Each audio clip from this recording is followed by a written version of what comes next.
When I started breastfeeding about 6 weeks ago, it was the first time, obviously, and there was this one verse that kept coming up again and again in my mind for the first 2 3 days. Uh, that was, can a mother forget the child at her breast and have no compassion for the one she has born? Though she may forget you, I will not forget you.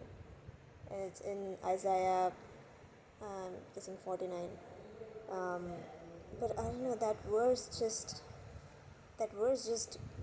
had entirely new meaning for me when I started feeding my daughter, and I sat and thought about it. Like, for my child, you know, she just has to whimper, and I just run and come. I've left my meal halfway. I've stayed hungry to make sure she's fed before I went. I've given up my sleep. I have been at the end of my energy and still not taken it out on her, because I know she's just crying because she's hungry. And I have sat and rocked her back and forth uh, in the middle of the night in the dark.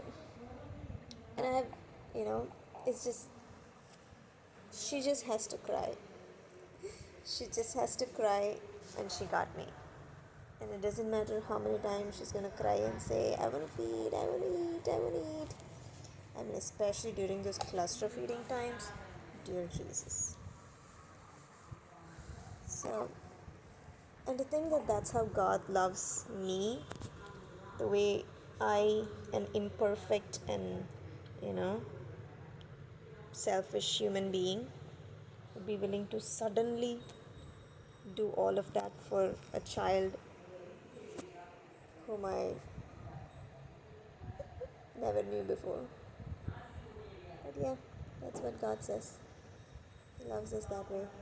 I mean, I knew God loved me. I knew He loved me in spite of my flaws, in spite of my repeated disobedience in certain areas. But man, this is just another level, an eye-opening into God and His love for us. Yep, happy breastfeeding week to all of you who have ever done that. It's brutal. It's precious, but it's brutal also. It's like literally sucking the life out of you. Yeah.